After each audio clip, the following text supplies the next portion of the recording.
Hey there, I'm Tracy Rigdon, and this is the Contrast Project Lounge podcast.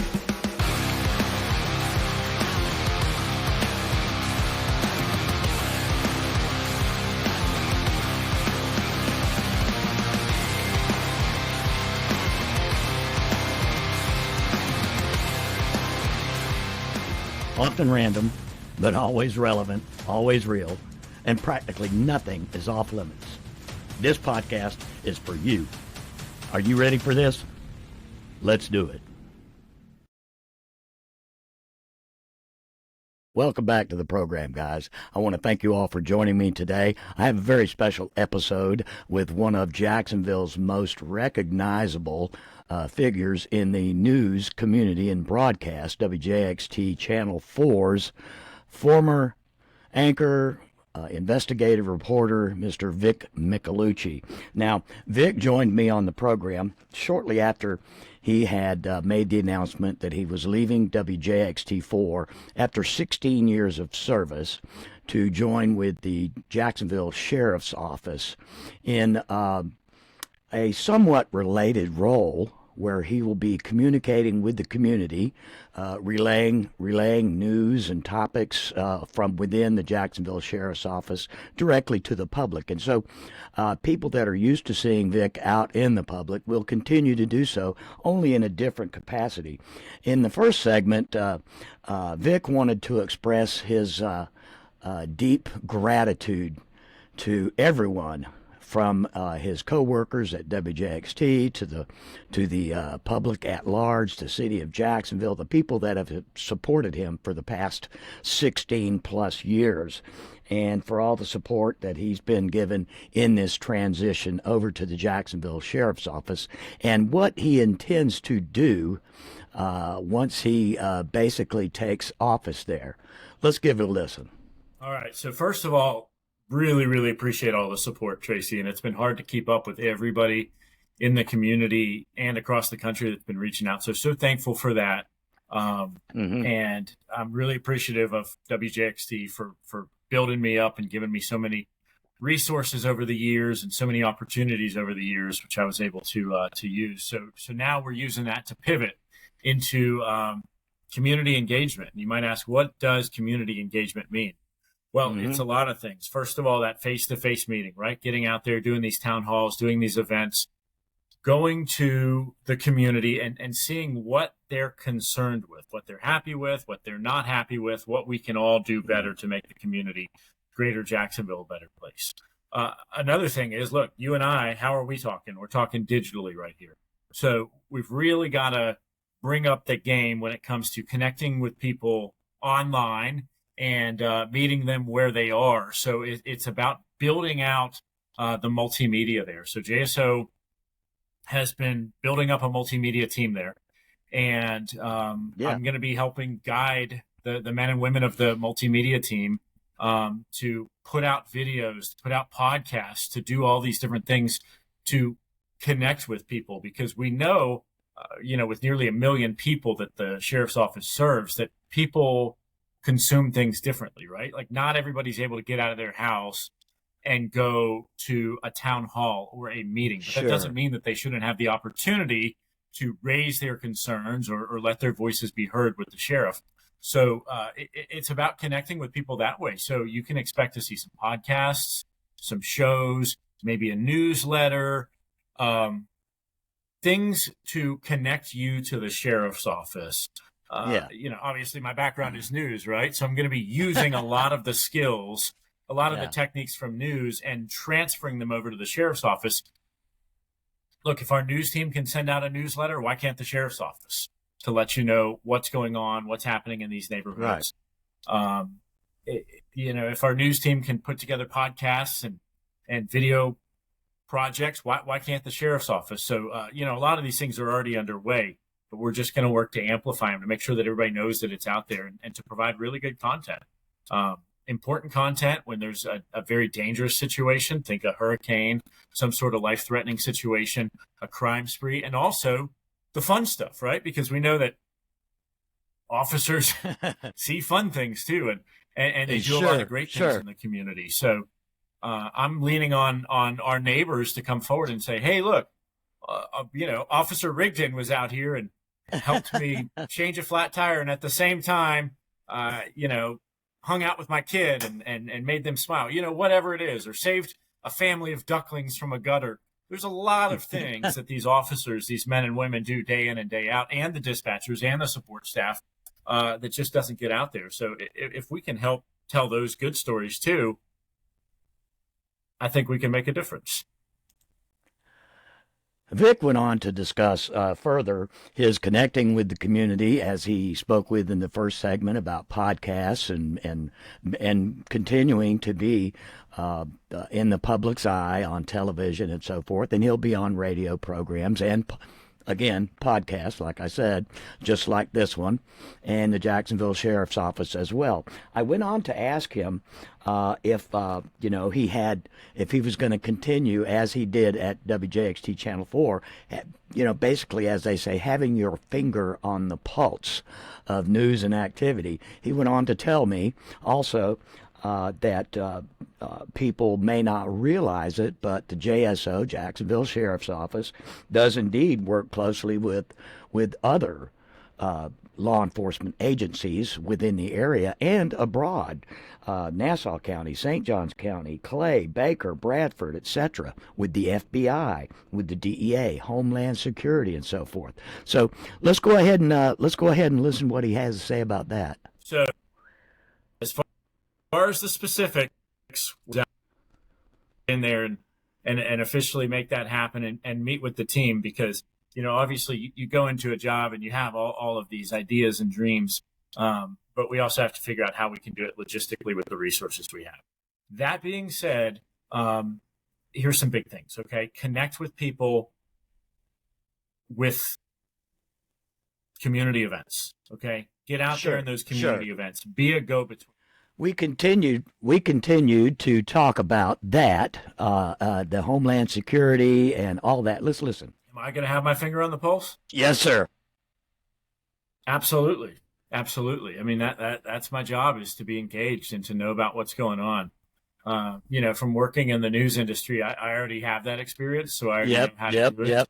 But now I'm going to have all these resources and be able to talk with the people within the sheriff's office and know what's going on. And look, I commend what Sheriff Cook has done in Clay County. And, really, we have some incredible sheriffs all around Jacksonville, north, south, east, west. Well, not east because you got the ocean out east, but all surrounding Jacksonville. And I think it's about working together. You hear that phrase, cops without borders. JSO works closely with Nassau County, Clay County, St. Johns County, Baker County, Bradford County, all the surrounding agencies, as well as FBI, DEA, Homeland Security. So certainly my job is going to be in the know about all of those things, and hopefully coming up with some strategies, and I've already got some plans to connect people even more and to use the resources to really connect people, one, so that the public can be informed, and two, so that the officers, the department leaders, can know what's going on in the public. Because as a reporter, I saw a lot of times where people are complaining about things. Oh, there's speeders on my road. This is a drug house. There's shoplifters, this and that. And then you go and you look for the reports, and nobody ever called and reported it to the police. So, I always say this, like, the police can't fix what they don't know about necessarily. So if we can open that line of communication, we're going to be winning. Everybody's going to be winning. It's a win-win situation. And look, I'm not oblivious to the fact that some people don't necessarily trust law enforcement, that some people maybe have had bad experiences in the past. Well, it's a new era. I'll say that. And there's a lot of opportunities to build those bonds too. So I know that the sheriff and his staff want to go to some of these people that you have maybe difficulty reaching and have difficult winning their trust. And, it's kind of same with being in the news business. How do you win their trust? A lot of times one person at a time, one angry emailer, one mad phone call person. That's how I would win them over. And now some of them I keep up with.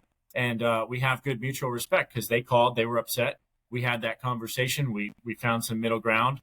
I explained to him, the news side of things, and now we have good dialogue. So if we can continue to do that with the sheriff's office, and I know that the executive leadership team's willing to do that and eager to do that, then we can make things better, and we can find people that originally maybe didn't like dealing with police officers and find a way that they are comfortable and that they do have this new relationship and this new bond. We went on to talk more about the making of connections, and I had mentioned earlier where he was going to continue to make public appearances. He's going to be reaching out to the community. There's going to be a lot of things going on that he's going to be involved in, and understandably so. The first several weeks or even maybe months, understandably, again, might be times when you won't see him that much because, let's face it, he's settling into a new job, a new office, new position, new boss, and of course he's working for the city and not for, a news station. Although he will be taking on the role, essentially, of a reporter, as well as a liaison, community advocate, and so on and so forth. So let's listen in on that. So as far as the specifics, we're still working on all those out. Right, I got to get in there and officially make that happen and meet with the team because, obviously you go into a job and you have all of these ideas and dreams, but we also have to figure out how we can do it logistically with the resources we have. That being said, here's some big things, okay? Connect with people with community events, okay? Get out there in those community events. Be a go-between. I'm not somebody that's showing up in a uniform. I'm going to be somebody that a lot of people in the community already know. So to have them come to me with their concerns and their questions and this and that, and then me kind of put it in a civilian way instead of maybe law enforcement speak, and then bringing law enforcement to the table to solve some of these problems, that's going to be huge. So, I'm still surprised at how many units, how many different specialties you have within a major sheriff's office like JSO. There's a lot of units that can do a lot to help, but we don't necessarily know how to connect with them. So being able to connect people, say you have somebody living on your property, they're without a home, they don't have the resources, they're living on your property, and you don't want to call 911 because you don't want them to get arrested, right? Right. There's actually a unit within JSO that you can call, and they have specially trained officers that know the resources that will come out there, talk to this person or these people, and get them the resources, get them the help that they need, so that hopefully they can find stable housing and get benefits and get the treatment and the health care and the mental health care that they need. Tracy, I saw that firsthand about a month ago.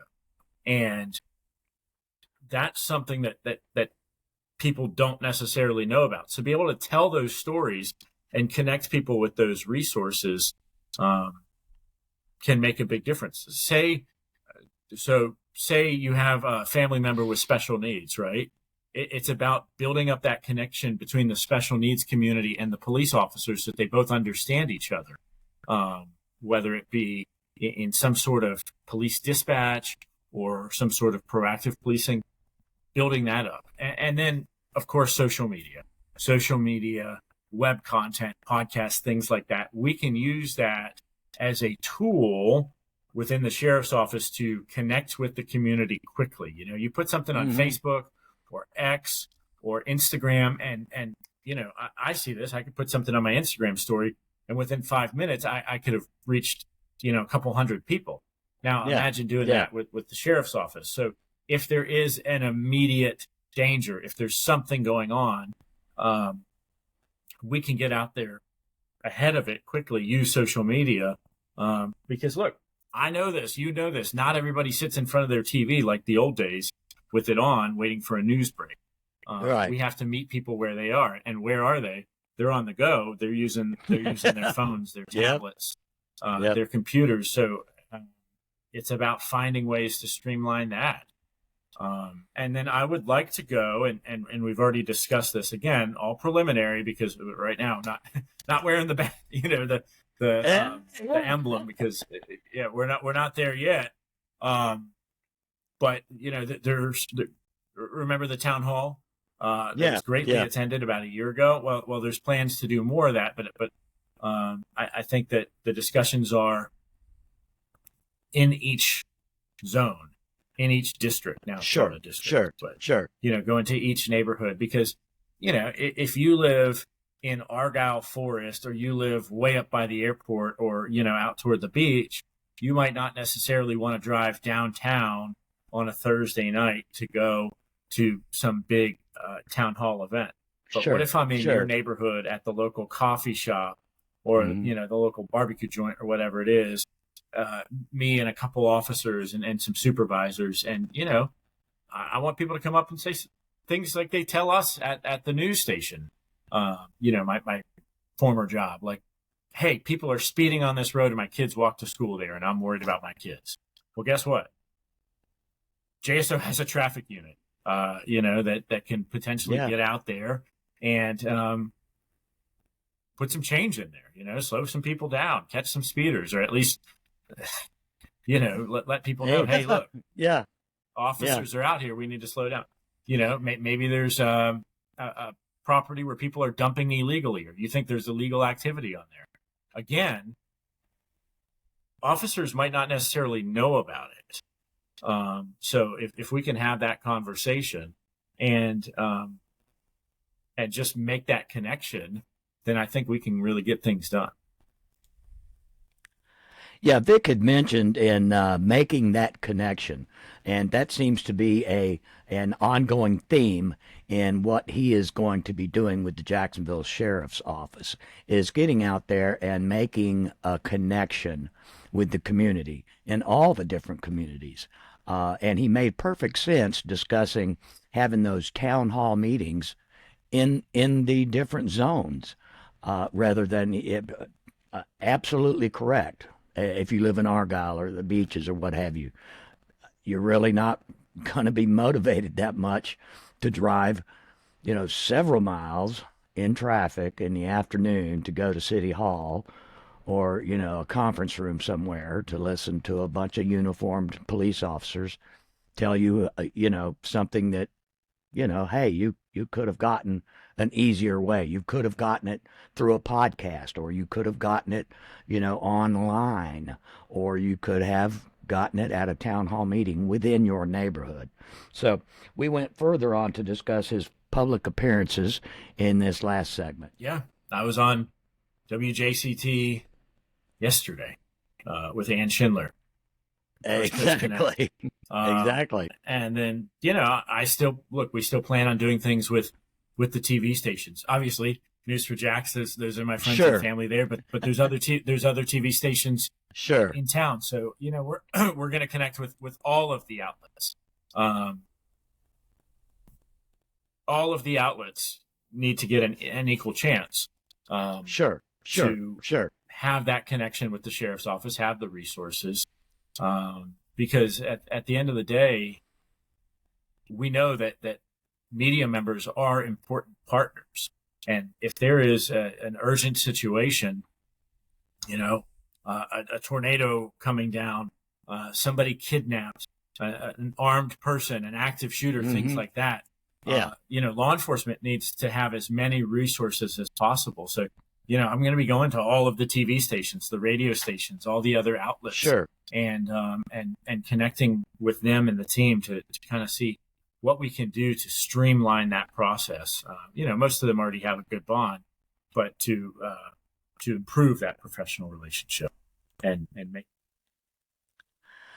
In my closing segment with Vic, I went on to ask him one final question. I asked him, Vic, do you have any aspirations, or are you planning on running for mayor of Jacksonville one day? And he very calmly just said that he's not closing the door on any opportunities that come his way. Hell, he's still a young man. But essentially, I got a no comment on that one. But I do believe, in closing here, I do believe that Vic is going to do a wonderful job with the Jacksonville Sheriff's Office, and they're lucky to have him. And we wish you all the luck in the world, Vic. Well, that's a wrap. Another fantastic episode of the podcast. You can find us on all the social media platforms, wherever you surf, Facebook, Instagram, Twitter X, Threads, wherever. Don't forget to like, share, and comment. And on our YouTube channel, don't forget to like, share, comment, and smash that subscribe button. If you're streaming audio for the podcast, you can find us wherever you get your favorite podcast programs. In the meantime, I like to tell everybody, take care of yourselves and each other. Until next time, peace.